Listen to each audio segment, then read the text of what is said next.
welcome to Vivekananda Yoga Research Foundation. We now start on Bhakti Yoga. Bhakti Yoga is the science of emotions culture. To deal with our emotions is a very important thing, because in the whole of our education system there is no component to deal with emotions. To gain mastery over the emotions is the goal of Bhakti Yoga, and it is a very vital part, because the youngsters today get stuck with emotions, get lost into emotional outbursts. They get terribly angry, they get upset, they get depressed, and it has become a very common feature. They are tossed up and down in emotional exuberances, and they don't know how to deal with these emotions. When they encounter problems, demanding situations and challenges, they get lost and even go to commit suicide. Why? Because the whole of our education system is development of the left brain, development of the intellect, analytical power, discrimination power, cramming up the brain with information, and hardly we give emphasis on development of emotions. We develop the head and not the heart, as we say. Therefore, the relevance of handling the emotions, gaining mastery over the emotions is very vital, and Bhakti Yoga provides a very systematic, scientific approach to deal with our emotions. We have chosen 18 verses from Bhagavad Gita.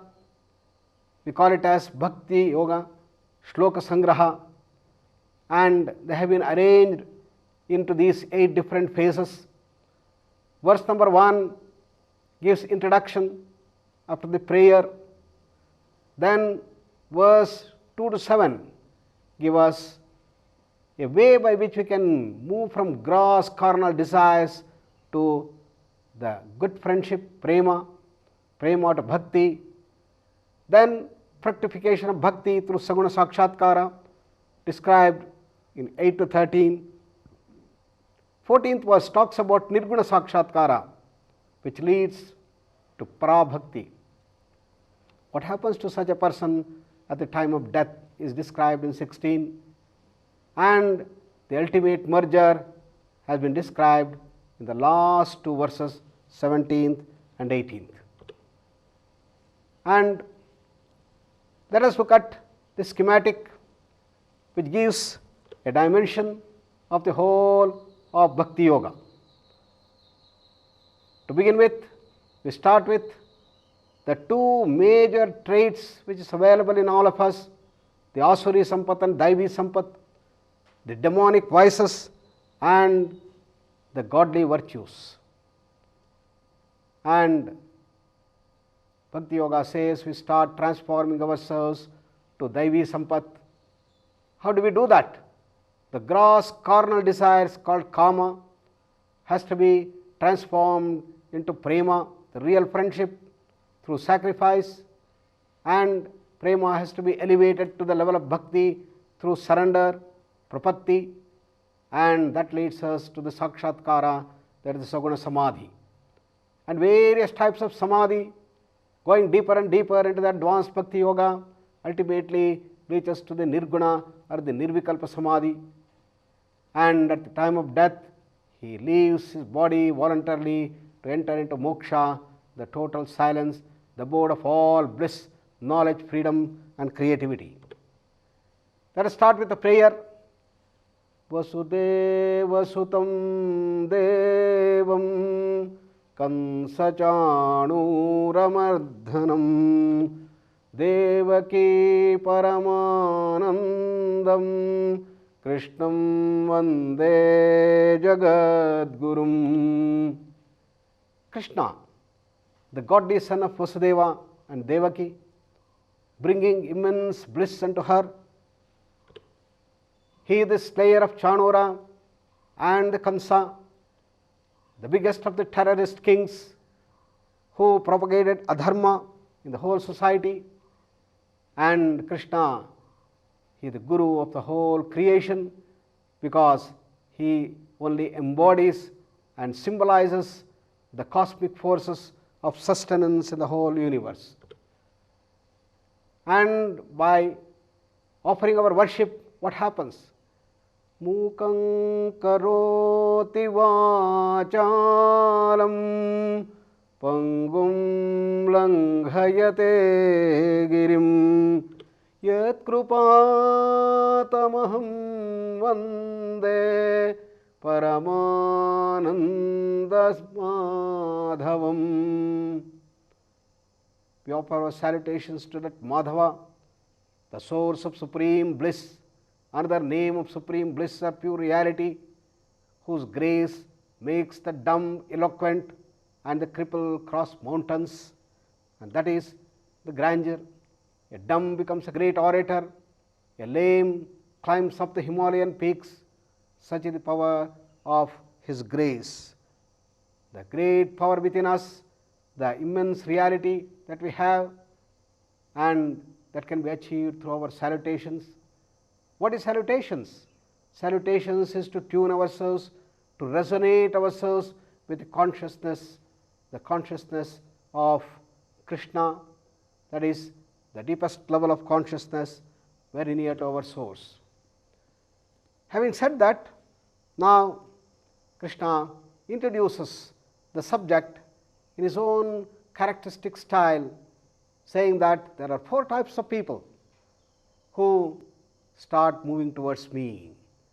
Chaturvidha bhajante mam janas sukrutinorjuna arto jignasurartharthi gnani cha bharatarshabha. Says the man in distress, the man seeking knowledge, the man seeking wealth, and the man imbued with wisdom, all these people try to reach me. Artha, he is a person who is in great distress. Jignasu, a person with great curiosity. Artharthi, he wants to convert everything into a business. And Gnani, person in real search for reality. These are the 4 types of people, Krishna says, who start worshipping me, who starts moving towards the inner realms of spirituality, inner realms of the deeper levels of consciousness.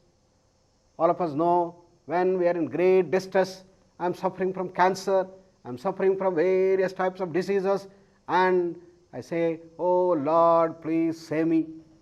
Whether it is the Christ or whether it is the Krishna, it is that agony, the pain and the misery which makes us move towards our inner source, towards the God for help we call, and that is the Artata, the first level of people. For the second level, they are called Jignasus. The Jignasu is the person who has curiosity, and just like a child, the child when he is being carried by the parents, it looks at different things. Oh, what is this? What is this? What is this? In that level of curiosity. Similarly, when people come here, a large number of people have started going to yoga classes, to the health club. Okay, let me also try yoga. What is this yoga?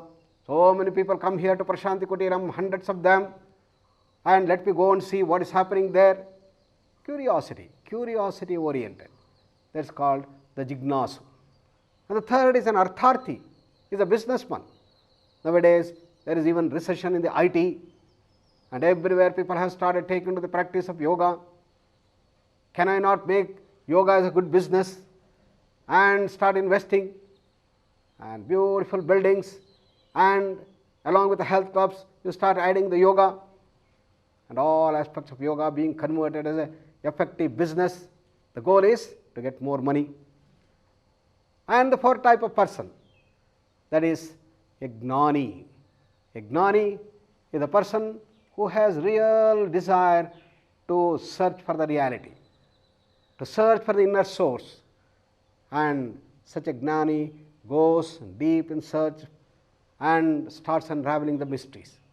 These are the 4 types of people who take to the path of yoga, who take to the path of spirituality. And Krishna says, doesn't matter. All these people are sukrutinaha. All these people are fortunate ones, because other people do not come at all. Whatever may be the purpose, doesn't matter. That they are coming into this path itself is a wonderful thing that happens, and gradually they may start changing their objectives. Once they come to know about what is happening, then their whole perspective is going to change. When they come and hear that yoga is a way of life, it is a way of immense joy and happiness and bliss, then they will get attracted. When they understand that it is a process of raising ourselves from our selfish, self-centered personality to a selfless personality, probably their business attitude will change, and they will start rising higher, coming into the higher dimensions. Their values may change. At present the value may be only to get money, how to make this as an effective business, a profitable business, and that may change, and they may say, yes, I am genuinely interested to go into the higher life, a life of greater bliss, happiness, harmony and health, rather than just accumulating only the money and money. Their values may change. So Krishna says, all these are fortunate ones, don't worry, let them come and take to this dimension. Then he identifies two personality traits in all of us. One is our higher virtues, the godly virtues, and the other one is the demonic vices. What are they? One is the negative, another is the positive in a sense. One is violent, another is softer and well cultured. What are they?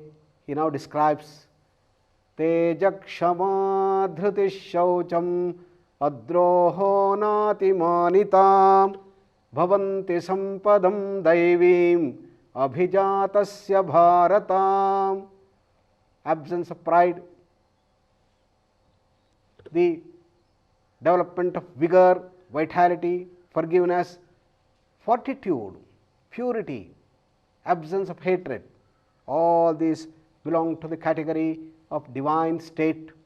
They are the godly virtues, and we have to recognize these godly virtues inherently present in us. Everyone has both the things, both the Rakshasi guna, both the demonic vices and the godly virtues, the Daivi Sampat and the Asuri Sampat, both exist in every one of us. But we have to first recognize. And what are those things? He says the 6 aspects of the divine qualities, and these are only examples of what one could get as the divine things. They bring us elevation.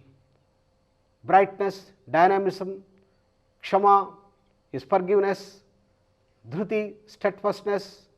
Shaucham is purity.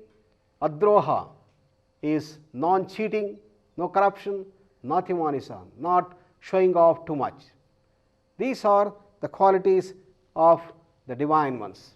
What about the demonic ones? Dambo darpo bhimanascha krodha parushyameva ajnanancha bhijatasya partha sampadamasurim.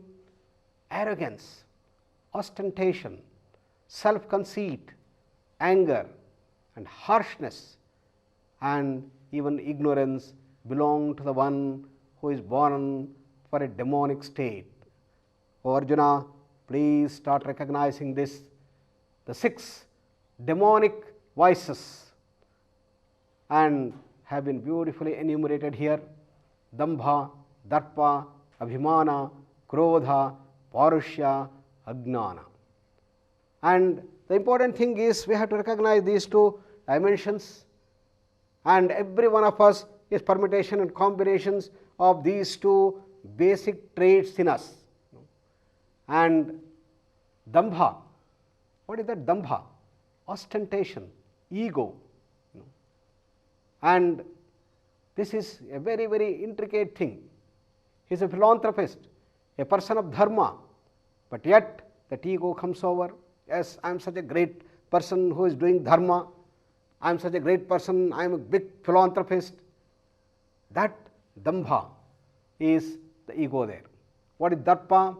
Darpa is arrogance, another form of ego. Arrogance of education, wealth and public awards. I am such an educated person, I have a doctorate and I have such a wonderful palatial building, I have become a millionaire and so many people have given me big public awards, so I have become very, very egoistic. That is the arrogance. Then abhimana, another form of ego, self-conceit, and that I am worth a great deal is put forth there. So, various forms of ego, and all these are belittling us, they are constricting us, they are therefore classed as the asuri sampat. Now, what is the role of this Daivi sampat and asuri sampat? Krishna tells in the next verse, Daivi sampad vimokshaya nibandhaya suri mata mashucha sampadam daivim abhijatosi pandavam. The divine nature is deemed for liberation, total freedom and reaching that state of highest bliss and knowledge, while the demonic vices are making us deteriorate, go down the ladder, and it brings us greater and greater bondage. And therefore, O Arjuna, grieve not, you are born of a divine state, you are born of the Daivi sampat. Many of us are born with these traits. Maybe there is more of the asuri sampat, there is more of the violent vices, while some people have inclination to do good things. These are the born traits. This is what we have to recognize. Therefore, the Daivi sampat and the asuri sampat are the two traits with which we are all born. But at the same time, along with these tendencies which are the born traits, we also have been given that freedom, the freedom to change, and that freedom can be used to make ourselves grow or deteriorate. I have the freedom either to become more and more demonic, go on using the demonic vices in my life and deteriorate, go down the ladder, or I can start using the Daivi sampat, start promoting the goodness in me, and I have the freedom to do that. I can make or mar myself. Therefore, Swami Vivekananda said, man is the maker of his own destiny, and we have that freedom to make or mar ourselves. And what is that freedom? That freedom is the intelligence in us, a discrimination power within us, and it is the buddhi. It is the creative, intelligent process. And all that creativity, all that intelligence, all that discrimination power can be used to systematically go down or systematically go up. It is in our hands. I can start suffering from various types of tensions and stresses and agonies and miseries, or I can live a very, very healthy life of harmony, bliss and growth and purity. Man is the maker of his own destiny. We can make ourselves or mar ourselves.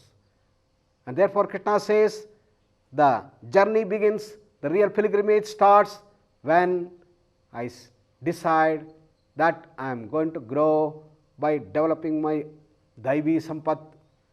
I start developing virtues after virtues and systematically lessen my violent tendencies. When I determine, when I make a resolve, when I take a sankalpa, then the real journey starts, yoga starts then. Then the Bhakti yoga begins. Then Krishna says, what should be done now? Having decided, Mayyeva manadhat swam, Mayi buddhim niveshayam, Nivasishyasi mayyeva, Atavurdhvam na sanshayah. Fix your mind on me, let your thoughts dwell in me, you will hereafter live in me alone. Of this there is no doubt, says. So this is where the whole Bhakti Yoga starts. Now you start looking at your emotions, the bad emotions and the good emotions, and you have determined, I am going to change myself, I am going to completely change my software inside to see that I install the latest. The latest is one of growth, the positive emotions or cultured emotions, and having decided that what is to be done, I keep my mind aware of this continuously, and we need to understand what are emotions. An understanding of what are emotions in contrast to thinking will give us a lead to go deeper. So let us understand what are emotions and how do they manifest initially at the body level, the grossest. Modern medical world has understood this in great depth, and it is called as the emotional reaction at the body level.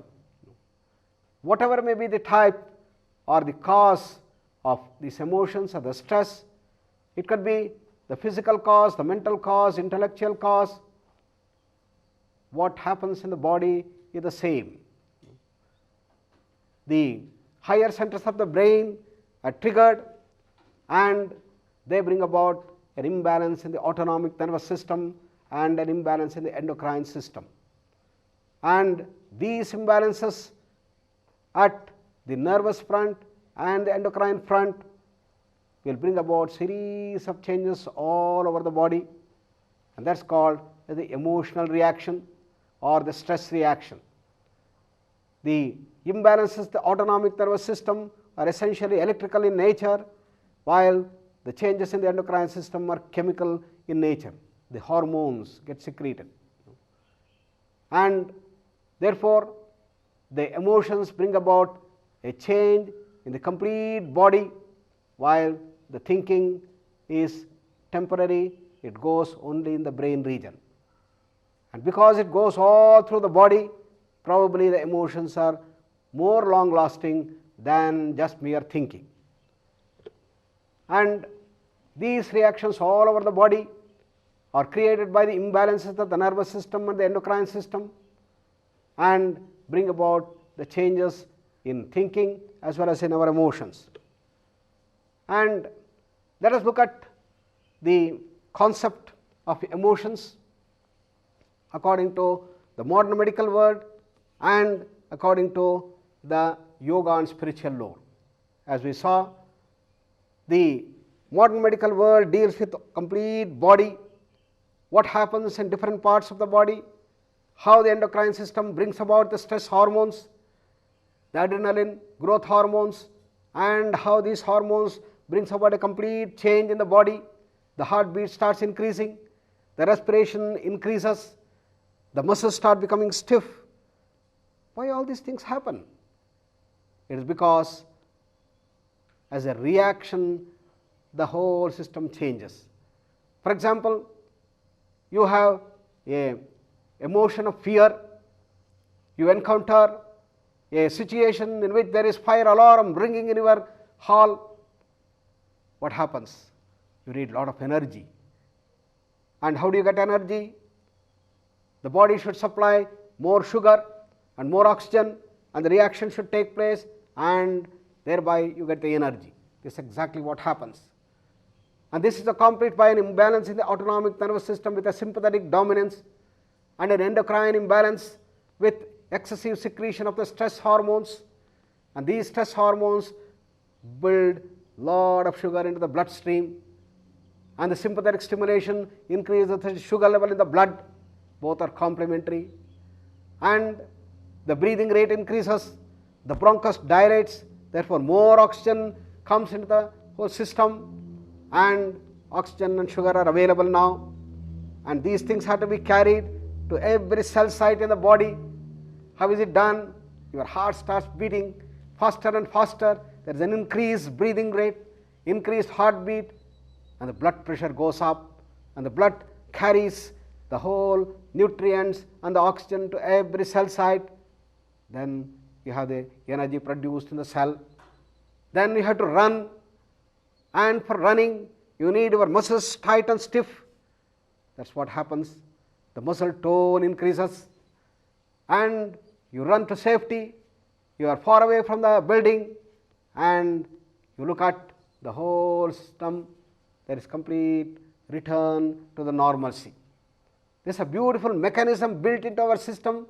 It's a protective reflex, and in that process, when there is a sympathetic dominance, there is an endocrine imbalance, then all the senses also get heightened, and at the conclusion, all the senses will droop down, eyes will come down, the body will be relaxed, heartbeat is going to reduce. This is the parasympathetic dominance normally.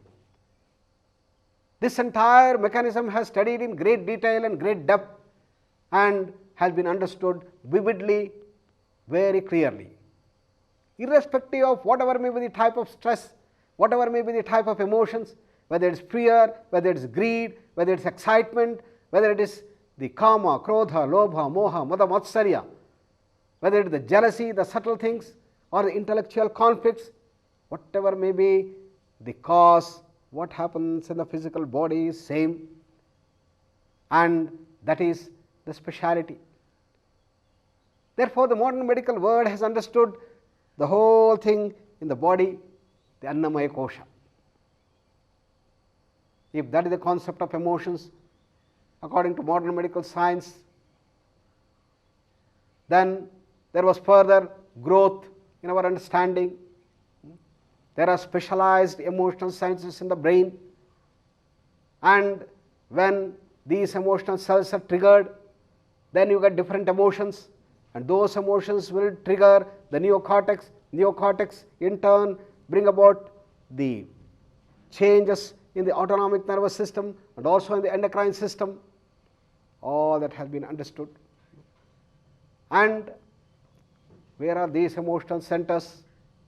They have been precisely located in the brain anatomy, and triggering these emotional cells will raise you to anger, or can create a sexual disharmony, or can make you totally depressed, or can you make very calm and quiet and tranquil.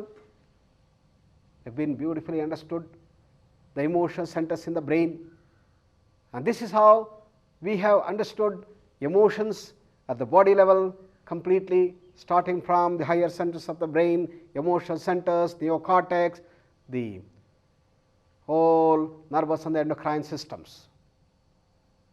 If that is the understanding, what about the understanding of emotions? What is the difference between emotions and thinking according to yoga and spiritual lore? We go back to Bhagavad Gita again. In Bhagavad Gita there is a beautiful verse which gives the whole perspectives of the difference between thinking and emotions.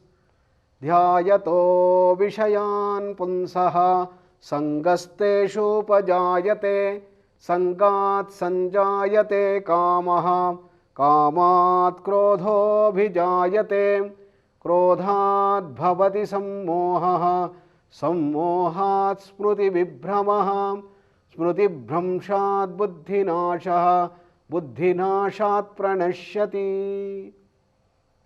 Repeated thinking builds attachments, attachments lead to the raga and dvesha and will bring in anger, and if the anger brings infatuation, you are lost with discrimination power, the memory loss occurs and you are lost.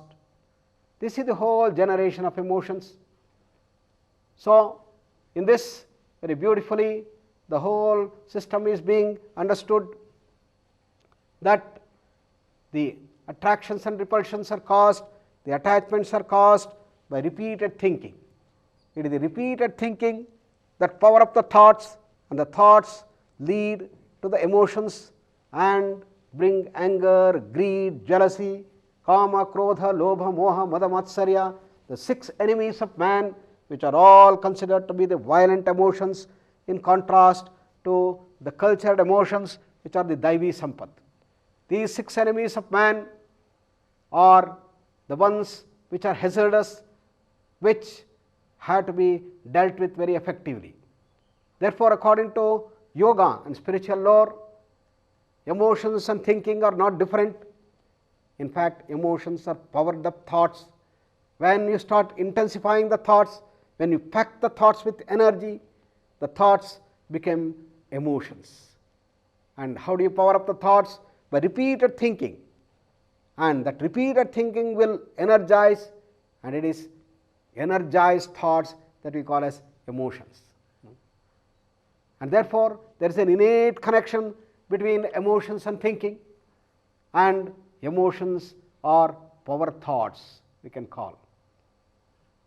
And this all occurs in the Manomaya Kosha, in our astral system, and slowly percolates down to the Pranamaya Kosha, then comes to the physical body, and it is in the physical body it starts triggering the higher centers of the brain, either the emotional centers, and from there it enters into the neocortex and comes down to the hypothalamus, which in turn stimulates all the changes in the endocrine and the autonomic nervous system and brings a series of changes throughout the body.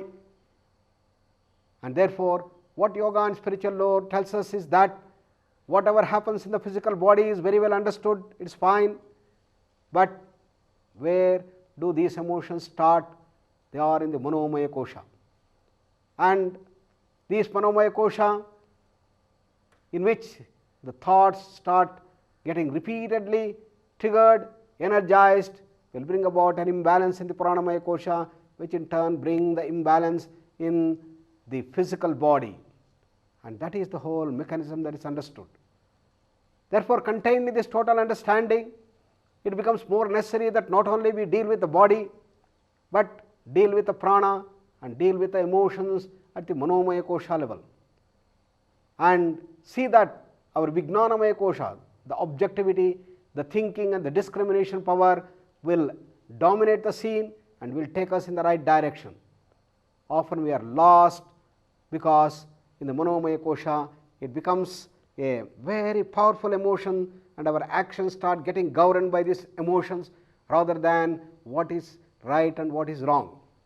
We know in the heart of hearts what we are doing is wrong, but still we do that, and this is called Duryodhana within us.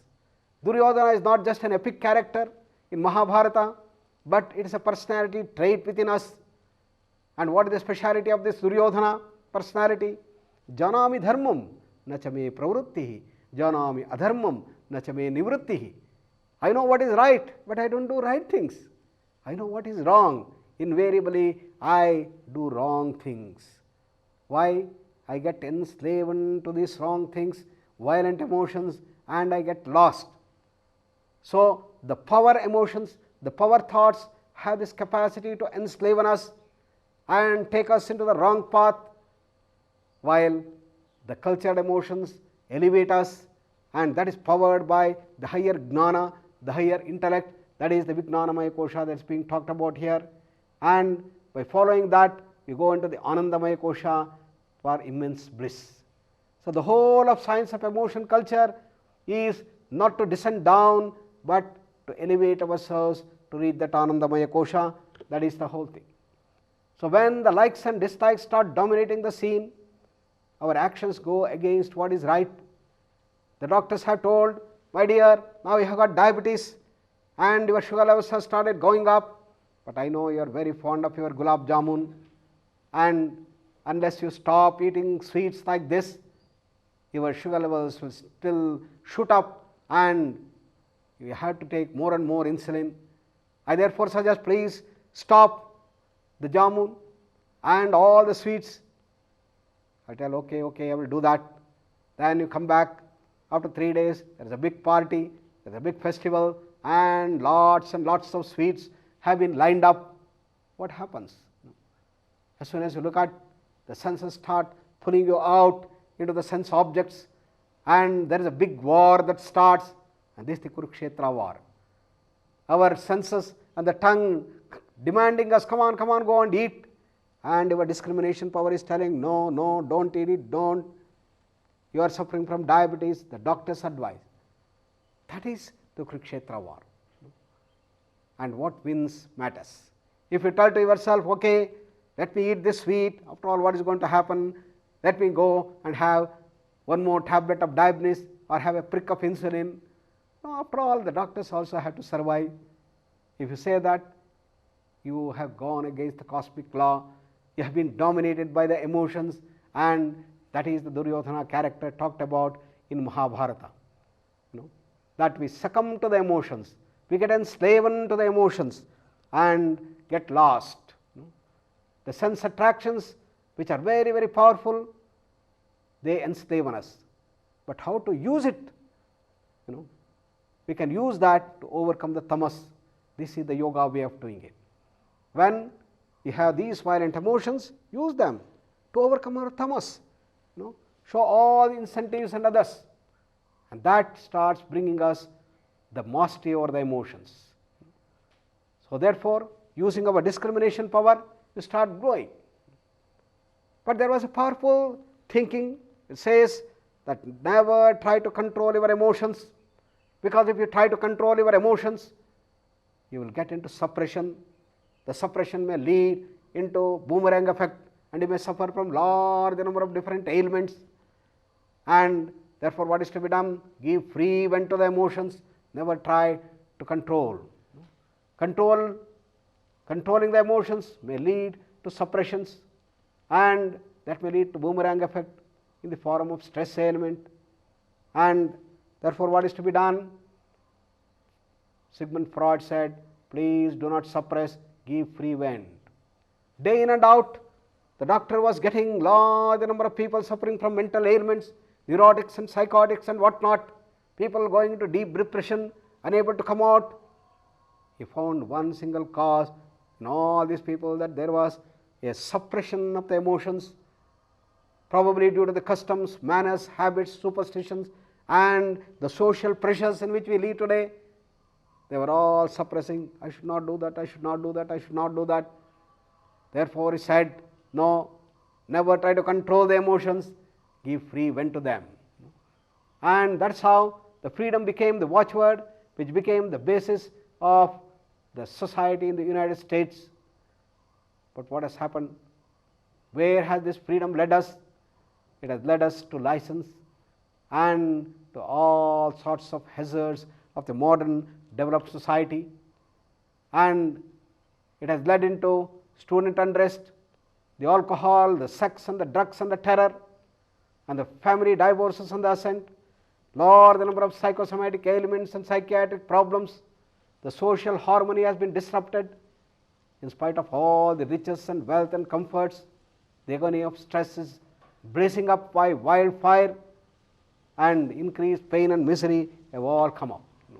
The stress hazards have come up in a very, very big way, and they have started becoming long-standing imbalances, which are leading to various types of ailments, bronchial asthma, headache, back pain, arthritis, diabetes, hypertension, ischemic heart diseases, cancer, epilepsy, gastrointestinal disorders, obesity, chronic fatigue syndrome, and whatnot. The stress ailments have started becoming the common ailments in the modern society. Why? If it was true that we are suppressing and giving free vent to the emotions would lead us to a harmonious society, if that was the real solution, the society which should have gone into a wonderful society of ideal living, of harmony, health and bliss. But on the other hand, it has a big devastating effect that has come. The stresses have started blazing up like wildfire, and all the ailments. Why did that happen? On one front, Freud was right that if you try to suppress the emotions, it will have a boomerang effect. You suffer from various ailments. But the solution he offered was no solution, because giving free vent to the emotions also turned itself into license, and that's how we could not get the answer. Therefore, why? Why is it that the American society has gone this? If freedom was the real solution, it would have given. Now, look at the analysis of yoga in this direction. It says that when you try to satiate the sense demands with the sense objects, then what is going to happen? Yes, no doubt you get the sense pressure, but that sense pressure will have a feedback to increase the sense demand. And again the sense gratification will feed back, and your sense demands go on increasing and increasing and increasing, and it will never get satiated. And therefore, it is something like quenching fire with ghee. The fire is coming up and you put the putrefied butter into it with the hope that you are going to quench the fire. Can it happen?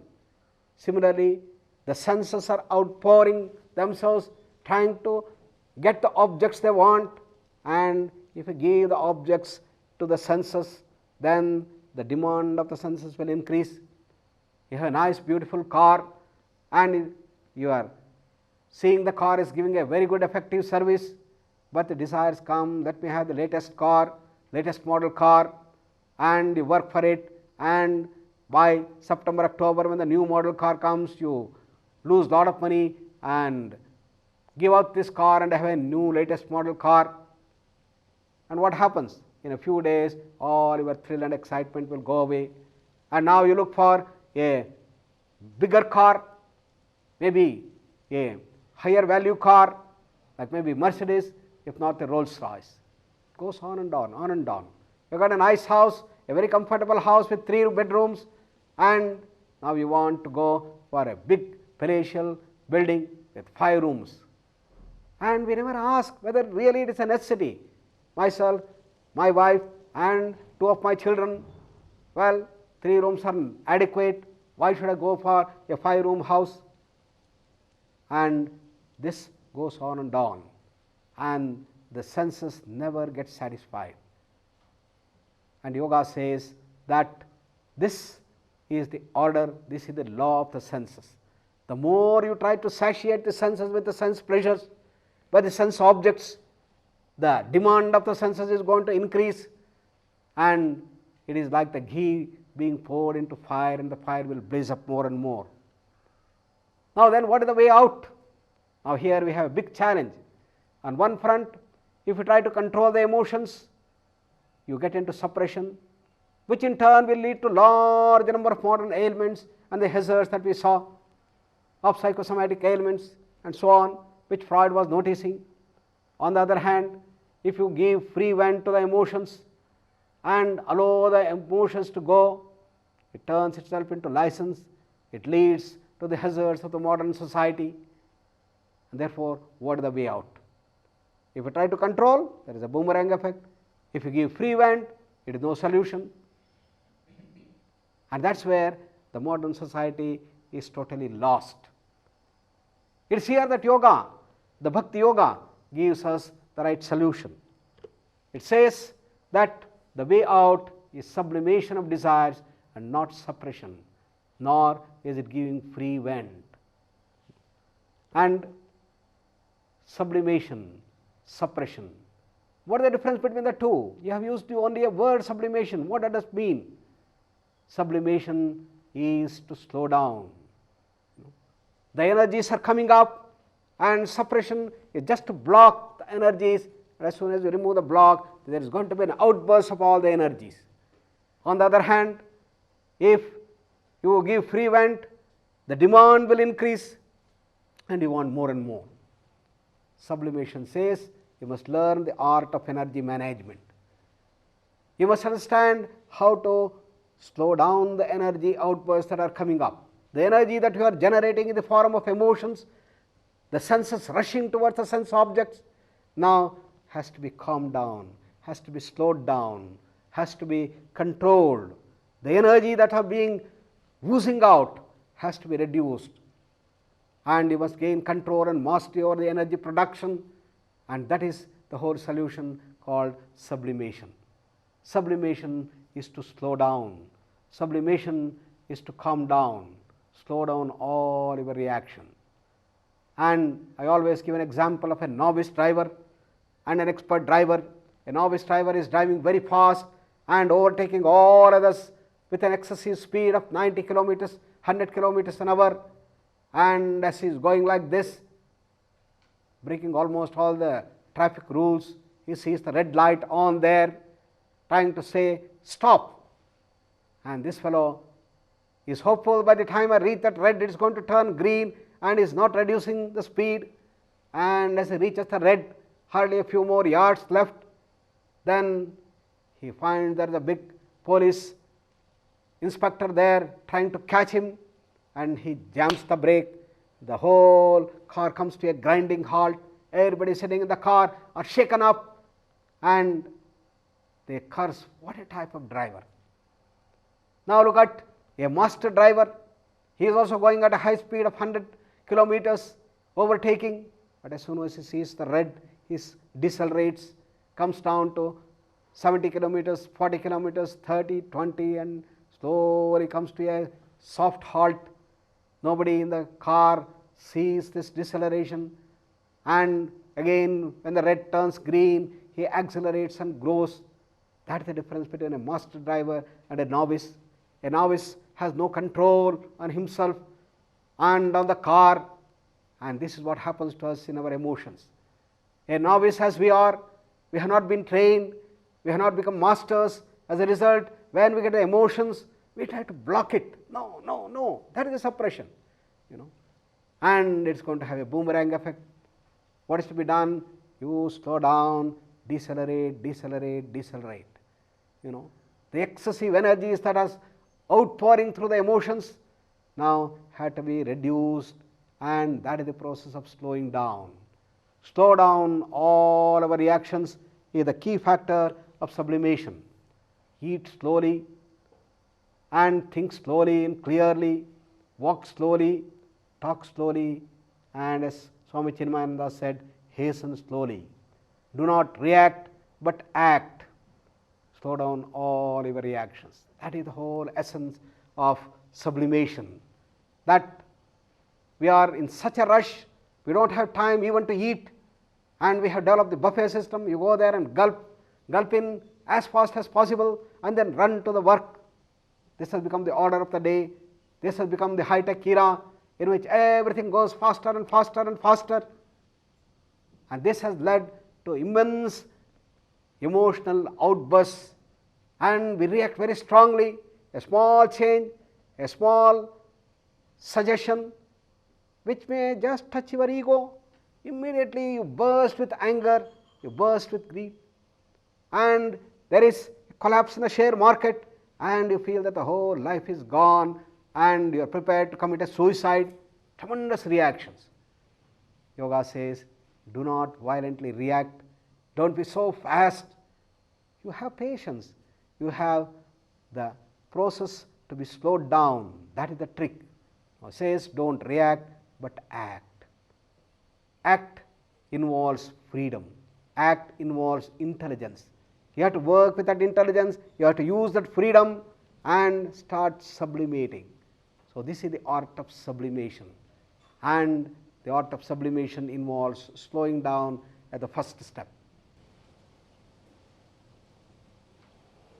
So from here we go to the next step, that is the mastering the emotions, and that is called the Bhakti Yoga. The growth towards Bhakti involves dealing with our emotions, the desires which are featured by likes and dislikes, and give and take. This is the grossest form of our desires. In Bhakti Yoga, we start tracking down our emotions, trying to understand how the emotions come up, how they spread throughout the body, and what is the grossest form of emotions. Normally, the emotions, the feelings start as the gross friendship. We become friends, and we become friends on some common likes or some common dislikes. I also like gulab jamun, and you also like gulab jamun, we become good friends. I like masala dosa, you also like masala dosa, we become good friends. Carnatic music could be the common interest between the two to make us friends. But then sometimes we become friends on common dislikes.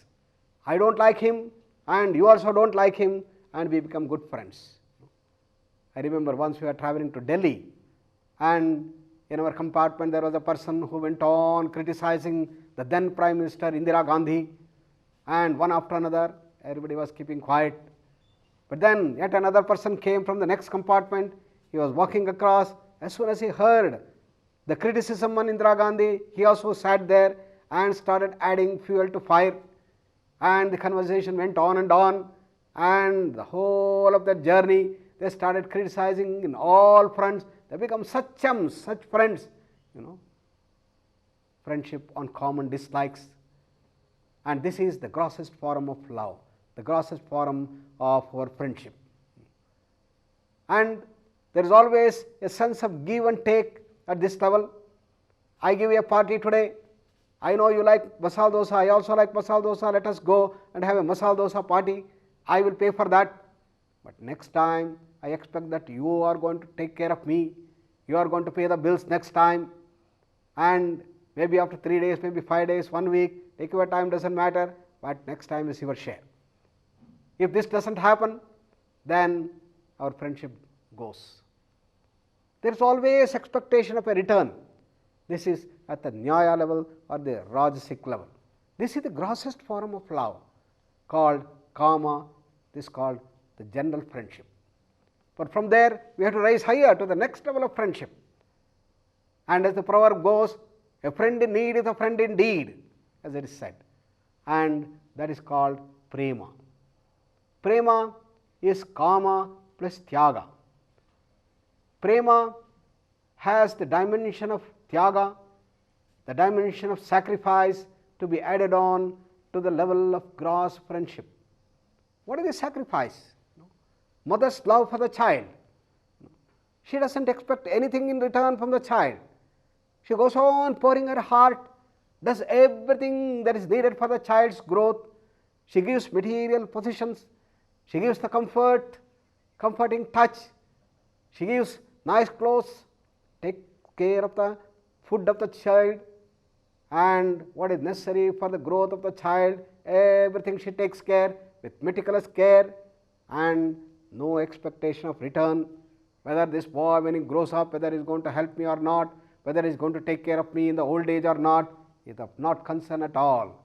It is giving and giving and giving, no expectation of return. And this is the real friendship. This is called Prema in the terminology of Bhakti Yoga or the Yoga dimension. So, in Prema, you go on giving and giving and giving and expect nothing in return. Whereas at the Kama level, you give and expect something in return. And there is always a sense of give and take. This is elevating ourselves from the gross carnal desires towards the real friendship called the Prema. And this Prema is featured by sacrifice, giving, dana and this thing. And this comes to the level of Sattva, and this is featured as ethical and moral dimensions.